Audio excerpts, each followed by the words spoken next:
Qu'est-ce qu'un séisme? Prenez une tablette de chocolat, cassez-en un morceau.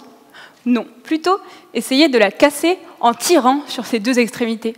C'est ce qui se passe lors d'un séisme. Vous prenez un matériau rigide, vous lui appliquez une force, et il va accumuler de l'énergie jusqu'à casser.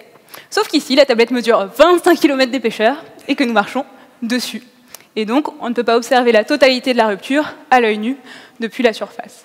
Par contre, la rupture sismique provoque des ondes que l'on peut observer depuis la surface. Ce sont ces déplacements qui sont destructeurs, mais surtout, ce sont eux que l'on peut observer et mesurer. À partir de ces mesures, on va essayer de modéliser le séisme qui a eu lieu. En connaissant le déplacement en surface, on va redescendre aux propriétés du séisme en profondeur pour en tirer une représentation. Si on en revient à notre chocolat, on va donc essayer de savoir où et comment il a cassé à partir de quelques mesures à la surface de la tablette. Dans le cadre de ma thèse, je réalise un modèle pour le séisme qui a eu lieu en Italie en août 2016.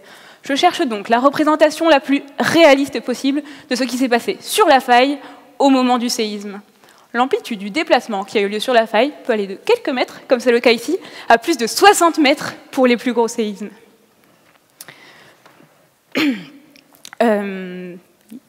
Pour les plus gros séismes.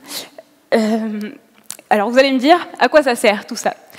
Eh bien, ça nous sert à avoir des informations sur le comportement des séismes, les propriétés des régions affectées, tout ça pour mieux comprendre les risques que de tels séismes peuvent engendrer.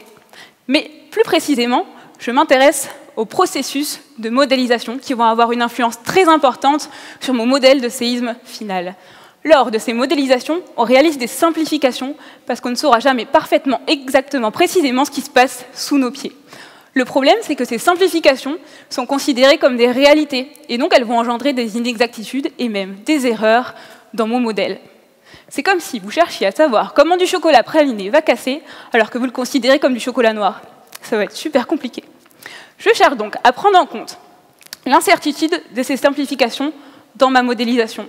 Pour cela, je m'appuie sur un algorithme probabiliste dit bayésien. J'indique à mon algorithme que je ne sais pas trop ce que j'ai dans ma tablette, peut-être du praliné, peut-être pas, que je ne sais pas où sont mes noisettes. Et ça marche. Ce qui est surprenant, c'est que j'arrive mieux à savoir comment mon chocolat a cassé. Pourquoi? Parce qu'en disant ce que je ne sais pas, j'apporte plus d'informations sur mon séisme. À terme, on pourrait imaginer inclure toutes les incertitudes que l'on a, par exemple si on a du riz soufflé ou des raisins secs, pour aller vers un modèle le plus réaliste possible en fonction de nos connaissances.